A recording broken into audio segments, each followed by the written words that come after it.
Hey everyone, it's Anastasha Grace here from anastashagrace.com, and I am a transformational coach and a healer and emotional wellbeing practitioner. And my passion is actually relationship with men and women and gender differences, and like finding that beautiful way to connect as men and as the feminine and the masculine. So I do have these conversations with men that I call standing by the masculine. And the way I chose the name is that I've seen so many cases of women going, saying like, oh, there's no good men out there, or men are pigs, men are insensitive. It's really hard to deal with men. So there's a lot of going on of misunderstanding, I guess, or not appreciation of our differences and our gender differences. However, in my life, I see a lot of beautiful men, magical, absolutely magical creatures that create some incredible things in the world. And working with feminine and masculine energy, I'm quite aware that masculine is here to create, and not in the way that feminine is here to create. Here, feminine is here to give love, but actually, like actual manifestation, actual creation, things that are happening in the world, they are quite often brought, in 99.9% is brought in by masculine energy, because that's the energy of action and movement. And today I am talking to Thomas Keily, and he's incredibly talented human being. I love his poetry. He's a writer and a poet, and also works as a ghost writer. And currently he's somewhere in the bush and somewhere in the forest, where he ran away from day job and economics and normal life, and escapes into this I guess own paradise. And Thomas deeply feels in the masculine and the feminine and the beauty of the human soul. So I would love to ask some questions. And what is your experience of life, and what is your experience as a man in this world? Great. Thanks very much. Thanks for having me. It's beautiful to hear that introduction, and to hear where you're coming from there. And I want to welcome that, and to say it's very humbling, and feel very honored to be celebrated in that, and to be celebrated in the masculine. It's very nice. I do hear what you're saying is that women reflect that there are no good men out there, and I think that is. I think it is. I want to honor that, and honor the place that comes from, and to feel at the start. Like I think it's important for men to acknowledge that we do have an easy run of things. That the world is still set up in our favor, and to be a good man, even to be a conscious man, to be doing, like, to standing in an integrity out in the masculine, is relatively easy. And like I often feel this as someone who has gone some way to standing more in my integrity, that you get a lot of kudos for what are relatively small steps. All right. Can you share a little bit more about that? So there was a blockade, a protest here called the Bentley blockade against coal seam gas in my region of the world, and I took part in that. And there was several months living on site. And there was a camp kitchen and all these different, living together. And one time I was in the kitchen and wasn't sure what to do, and saw that there were some dishes piling up. So I went and did the dishes. And an old woman reflected then to me like, "Ah, it's nice to see a man doing the dishes." Oh. And and I really thought like, oh, that really is the least I could be doing right now. Like, doing the dishes is such a simple task. And that if my wife, who was there as well, if she had gone and done the dishes, no one would have said to her, "Oh, it's great to see a woman doing the dishes." No one wouldn't even notice it. No, it would just be, of course. And I just felt like, so not only is the world set up in favor to make it easy for men, um, in many aspects of life, that even the journey to being more conscious and to standing in more integrity and to being more supportive for our sisters and to, you know, overcoming the oppression that still remains, even in that journey, it's easy for us that it's easy to get accolades and to be celebrated as a conscious man for doing nothing more than doing the dishes. And for people who are not maybe familiar with the term, can you share, please, what conscious man is, or what's your understanding of a conscious man? Well, there's another very interesting question. I think it means different things in different contexts. And I guess when I'm using it, I think it means being conscious of what my gender means in the world, and the paths that are open to me in particular ways, and the way the world treats me based on being a man. And I feel like you can't always deconstruct that and destroy it in the moment, but I think at the very least we need to be conscious of it, and to be conscious that yes, I have a gender, I present as masculine, I identify as masculine, I stand in that, and that has a meaning, that will influence the way I am in the world, the way people will treat me. And for people who don't identify as the masculine, who present as something else, they're having a different experience. And the first step is just to be conscious of that, and to be aware of that, and to, you know, and to not deny that reality, I think, but to go like, yeah, that's a reality, that's happening. There are certain privileges that I'm enjoying because of my gender. That's the first step, to acknowledge it and to make that conscious. And then we can start dealing with it. Yeah, I love how you brought in consciousness in relationship to gender, because I've been on a spiritual path for a while, but I think the depth of understanding really of myself or this world, I got it only when I dived deep into the feminine and changed my relating to masculine. That's when you get such intricacies that you do not get just being, you know, deep in meditation and in a soul state, but when you actually dive into these two energies, and I just understood myself so much better, and I have developed some parts of me I didn't even know exist when I dive deep into the feminine. Yeah, I really feel more and more, I think, like with my spiritual practice, like it started off as I think as an escapism, to sort of like connect out of the body and to connect to the divine and to escape the hardships of being a physical body. More and more I'm feeling like the spiritual path is actually the opposite, is to come back into the body, to sit deeply in the body and in the body's innate wisdom. And I think for me that does mean embodying what I feel as a masculine quality, which is a truth that is in my body.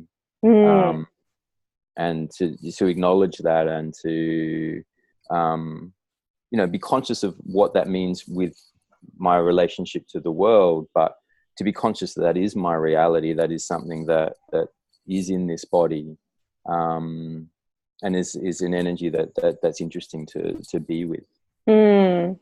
And what qualities would you identify as masculine? Ooh, wow, that's a very big question too.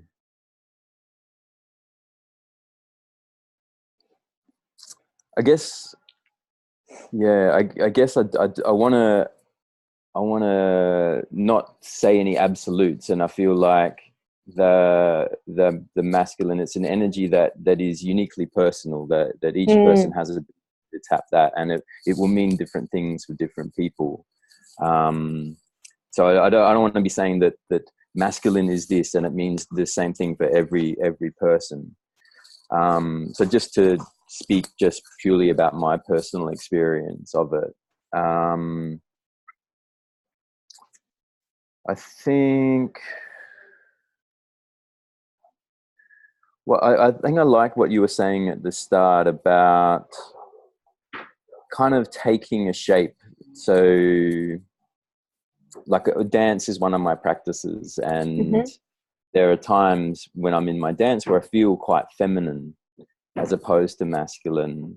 And I feel like the feminine is I'm in a more receptive state. Like I'm letting the world shape me. I'm letting the music shape me. And I'm more responsive and fluid. Whereas in my masculine, then I'm more about, there's more intentionful. I'm taking shapes. I'm presenting certain things. I'm creating from my own agendas. So that's sort of a quality, and that to put that into the world and to try and shape the world in a particular way requires a particular strength. It requires a particular will. It requires a particular selfishness, perhaps, like a self-centeredness, to be coming from your own, to back your own. I want the world to be this way, and I'm going to impose my will on it. Yes. Yeah. So I feel like that sort of approaches masculine qualities for me. And I think ultimately, like these things need to be balanced. You can't be, what I'm describing there is, imposing your will on the world. That has a beautiful aspect, but it also has an intensely problematic aspect, depending on how it's presented, and if it's not held in balance. Yeah, that totally resonates with me. I love how you said that you would like to keep it like the qualities that are specific to you, because I think we've done enough damage. The society has done enough damage by identifying qualities for everyone and identifying qualities for the masculine that became later quite toxic and quite restrictive, or like being strong and being rah rah rah and not crying, not showing your feelings, which actually entrapped a lot of men, a lot of boys, and damage them in many ways, and suppress their self-expression rather than doing any good, really. I think that's. I grew up in Darwin, and I think what's quite a typical Australian upbringing. Like I played football, I played lots of sports. I went out drinking with the boys from a young age, and I still feel how much that has shaped my ideas of what I'm allowed to embody. So I still and find myself, as much as I hate the feeling of that restrictions, still feeling how hard it is to break out of that prison, so to speak. And I still find myself on the dance floor, like I'll do a particular move, or I'll get the hips involved, and I'll be like, oh, I'm being really feminine right now. And then feeling like, oh, I should stop being so feminine, dance more with my shoulders and be more masculine. And and then I'm like, oh no, but like that's what my body wants. That's how my body wants to move right now. It's right for the moment. It's enjoyable, and I shouldn't have these thoughts about right and wrong and needing to be masculine and needing to not present as feminine. Like these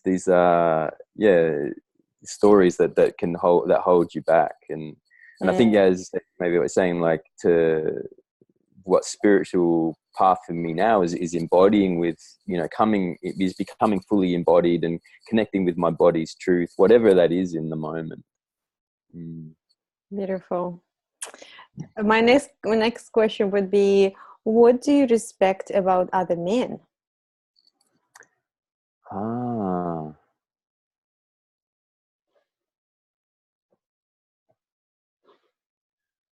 yeah, that's an interesting question. I haven't really thought about that. You mentioned you Uh, hanging out with boys and doing all the boy things. So what's mm, in those relationships that you actually find respectful, when someone earns your respect, or when you look see someone and you go, okay, I really respect this guy. yeah, yeah. I think the first word that comes to my mind is strength. Mm-hmm. Like I respect a man who is in his strength, and particularly I think that means a strength that comes from embodiment. So it's not an ideal of I need to be strong in this situation. It's not a forced strength.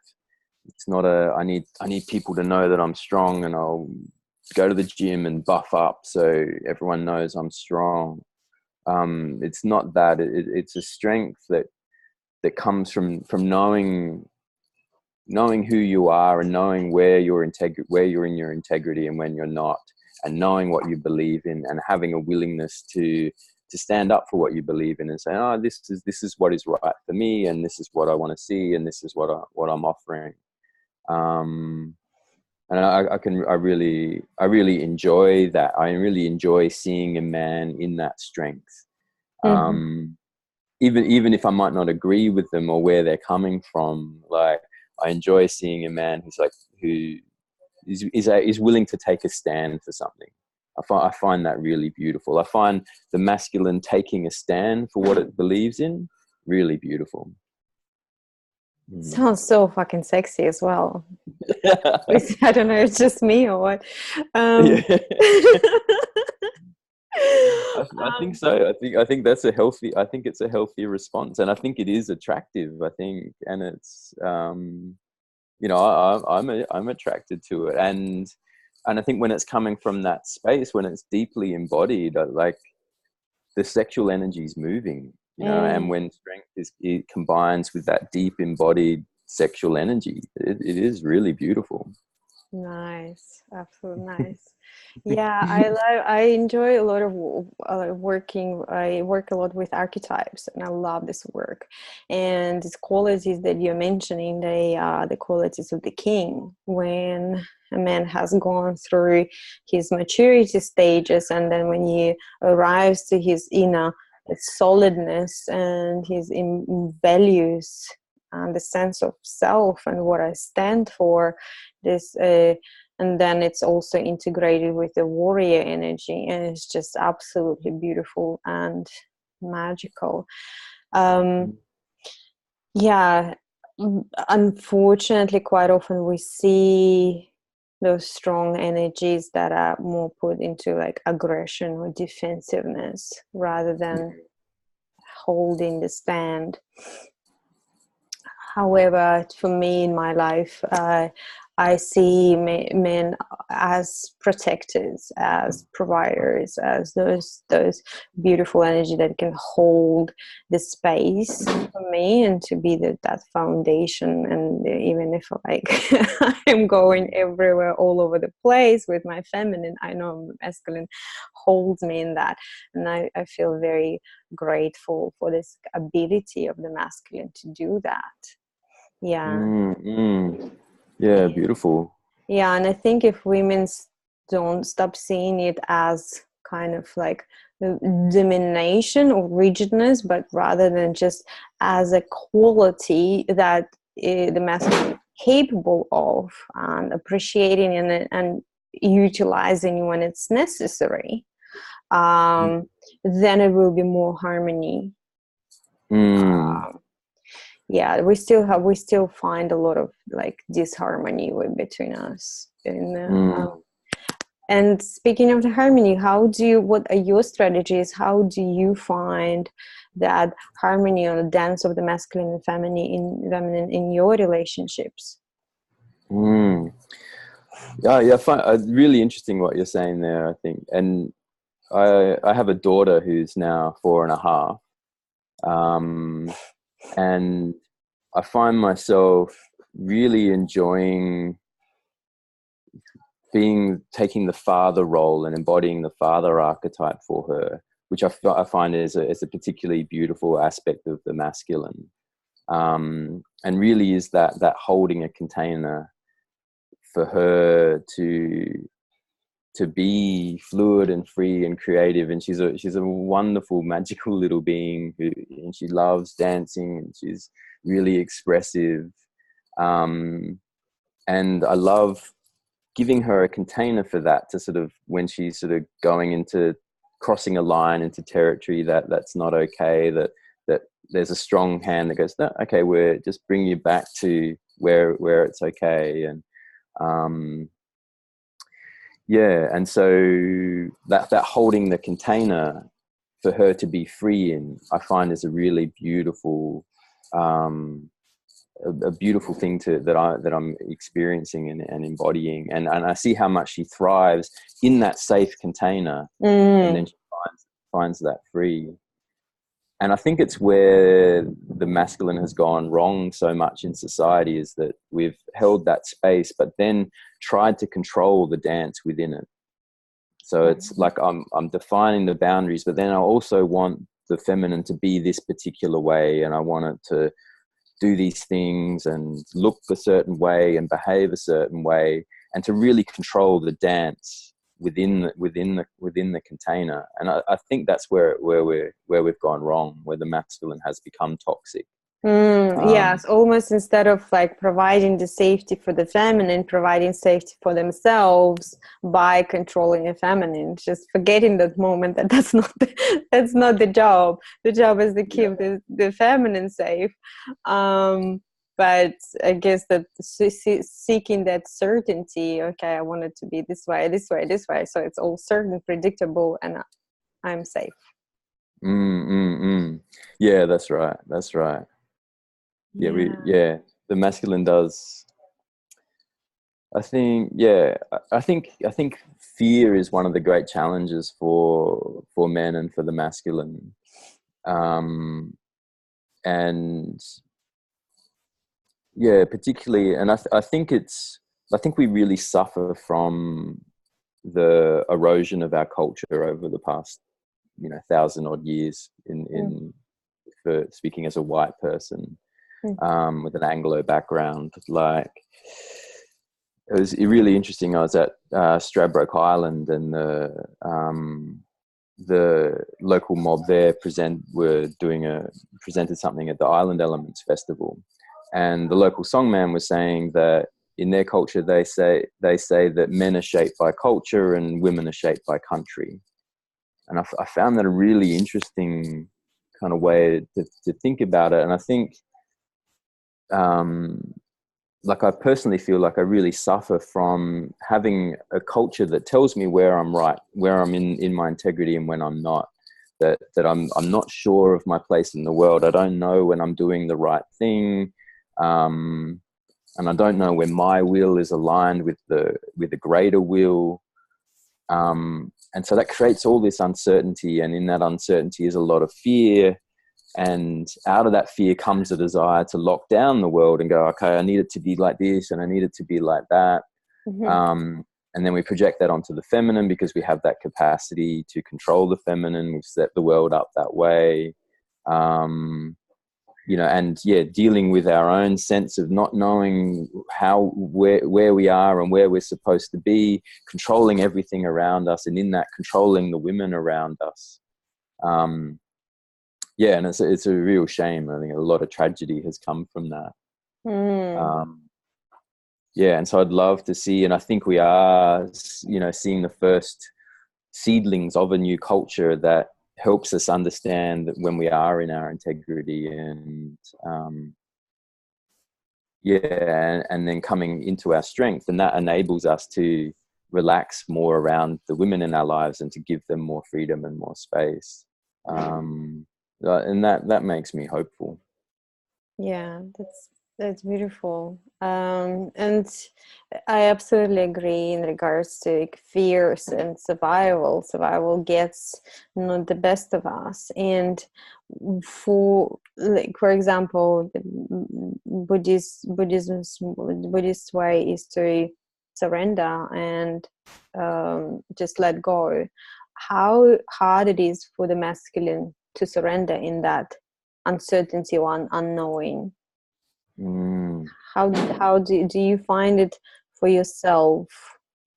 I mean, if it's, say, if I just ask any other person from the streets in regards to surrendering and trusting fully, into the universe and to themselves, they would think I'm crazy. That's just unheard of. You got to control everything around you. You got to control your environment.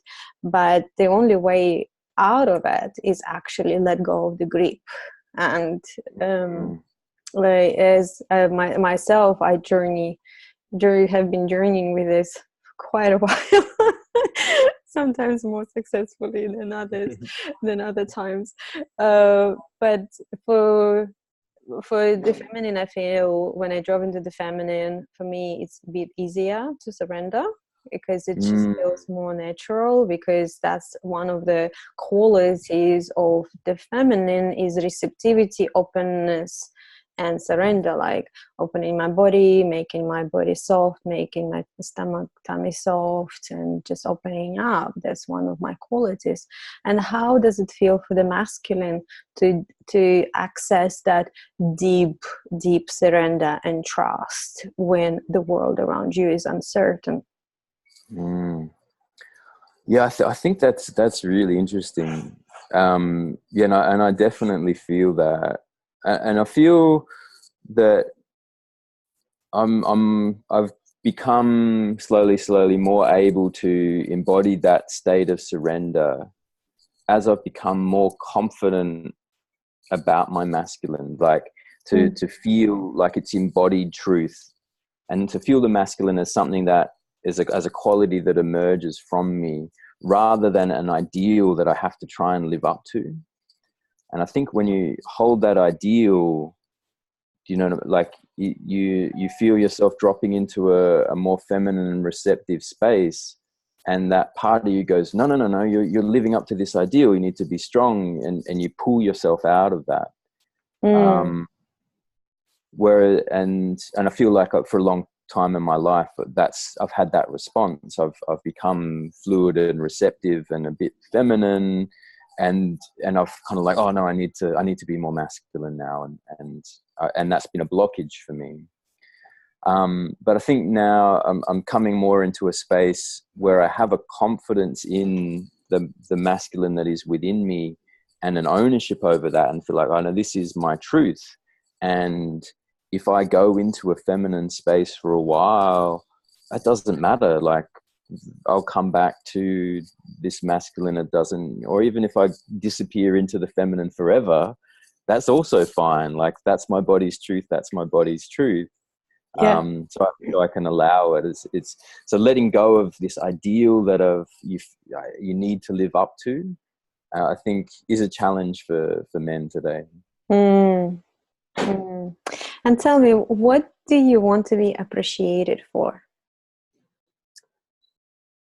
Ooh.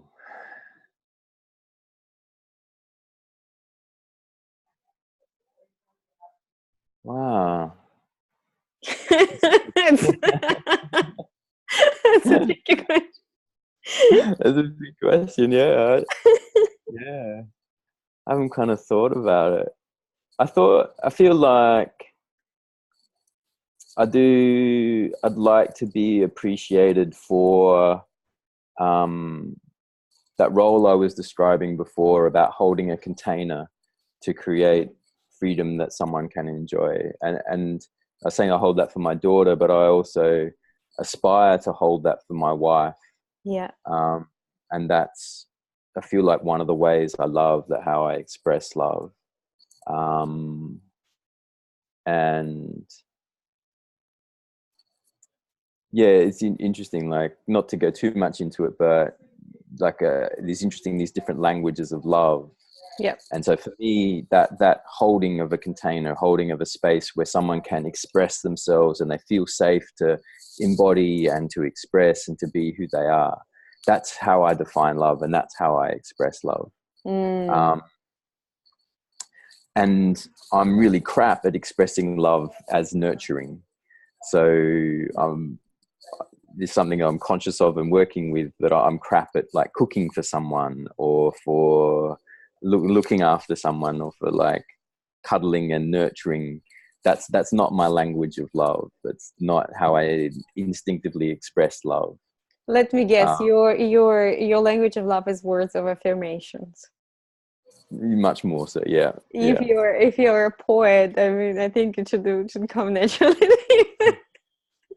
Let me give you a poem while you wash the dishes. Yeah. Yes, yeah, exactly. That's right. Sorry, babe, I didn't make any dinner, but I wrote some poems. Yeah. It's beautiful. Yeah. Well, my love language is words of affirmation. So to me, it was, when I was in my marriage, that was very, very difficult, when my ex could not express words, because I was always starving for love.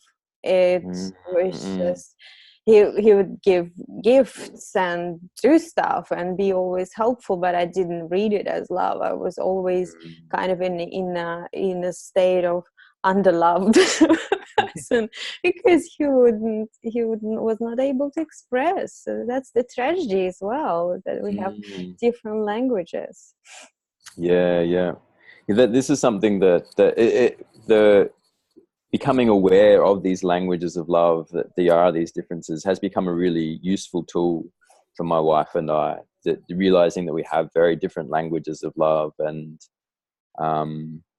that if someone's not meeting you in your language, that doesn't mean that they don't love you. It's just not their language, and that's been really helpful for us, because we have very, very different languages.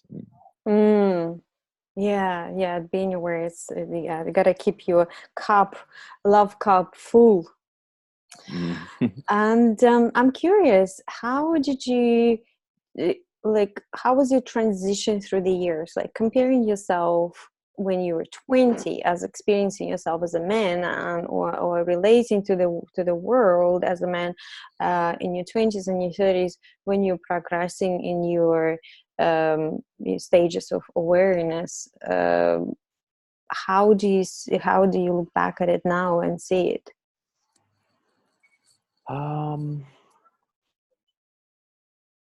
Yeah, it's very interesting. Like, I felt like I didn't have a religious upbringing, but I started praying at about 7 or 8.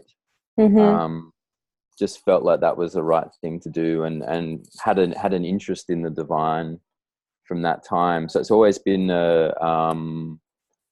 always felt like a pull towards it, like that there was a call that was written into my heart.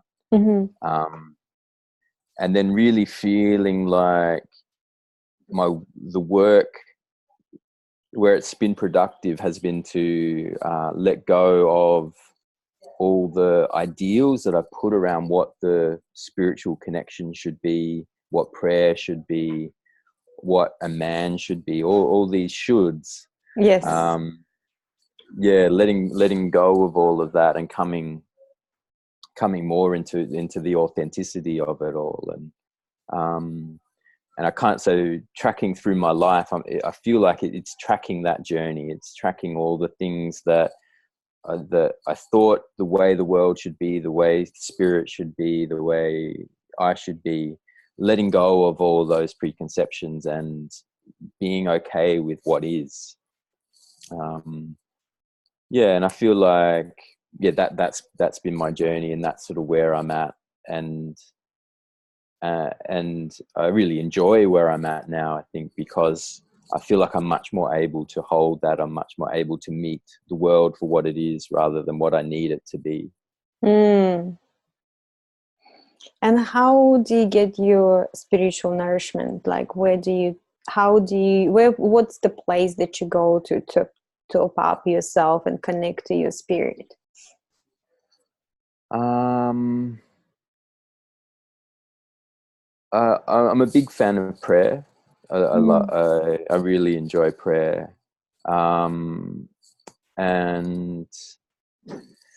yeah, right now I have a practice of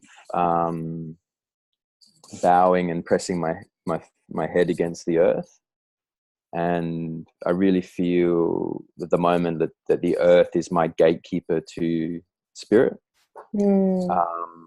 And in doing that and coming and each day connecting with the earth, pressing my face against the earth, feeling the sentience and the intelligence in the earth, and feeling it really close in, helps connect me to the greater mystery of it all, and helps me come out, my own little narrow perspectives and narrow hopes and aspirations, and come more into a bigger perspective that can see myself, as part of the compost layer on the earth. And, being able relaxing in that, not taking myself so seriously, or, putting so much weight on my hopes and my dreams and my beliefs, and, dropping into the mystery of it all a bit more.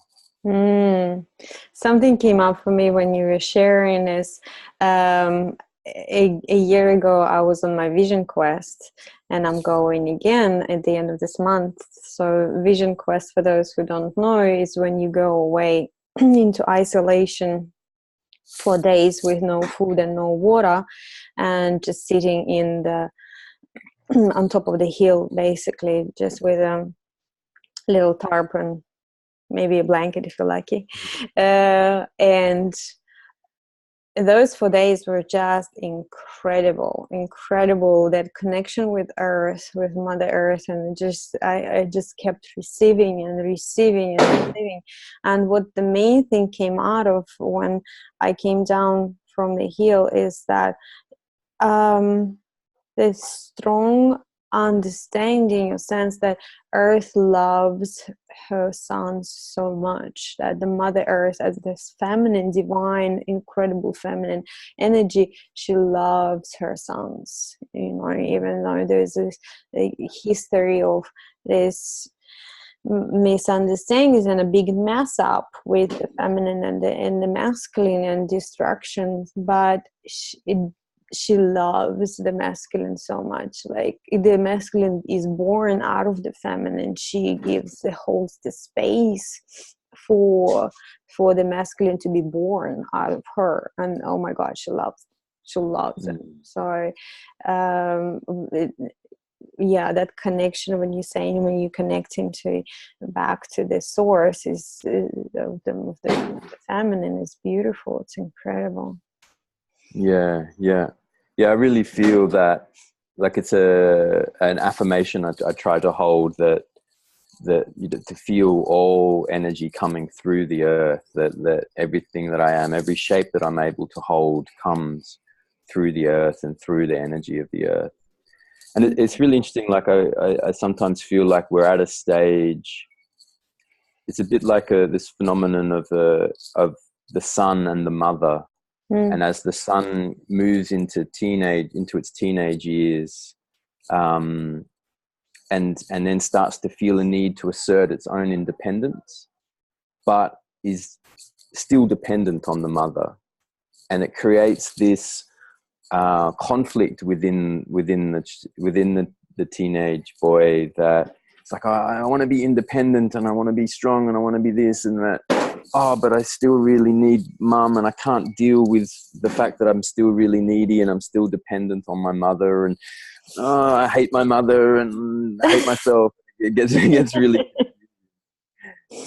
I sometimes wonder if humanity is in a similar point. Like, we want to think of ourselves as separate from the earth. We want to think ourselves as spiritual beings that have evolved from our physical needs. We don't need the earth. We're independent, sovereign beings. And then each time we're reminded that we need the earth, that everything we have comes from the earth, that we can't deal with it. And I think, look at the politics of climate change, it feels a bit like that. Like we just can't face the reality that we are dependent on our mother still, that we still need that feminine, that we're nothing without that feminine. And I feel like that rogue toxic masculine has taken it so far that it can't even accept that it is dependent on the feminine anymore. And so I'm interested in when humanity moves from that teenage years into like an integral masculine, what that might look like, that to be confident in our independence and the way that we hold a will and want to shape the world, but not shying from the fact that we are dependent on the earth and we owe everything to Mother Earth, and that we honor from our integrity and from our independence and our ability to shape the world. Part of that shaping is an honoring, that we use that capacity to honor and to give thanks and to look after the sacred feminine. And we're a long way from that, but I feel like it's that our future might look something like that and might be really beautiful. Well, we're here to bring that future closer to the present moment. That's why we're here. That's the job. Oh goodness, it's what beautiful work. Beautiful work. Yeah, it's very soul nourishing work. Very soul nourishing. I love that. And just the last question to kind of wrap it up. What is the best thing for you about being a man?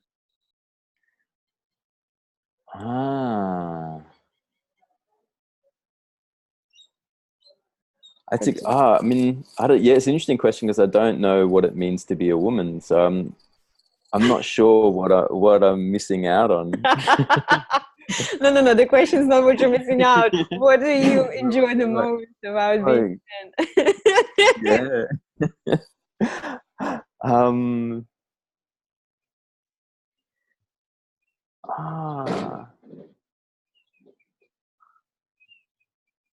I enjoy the drive that comes out of my masculine. I enjoy the desire to create. I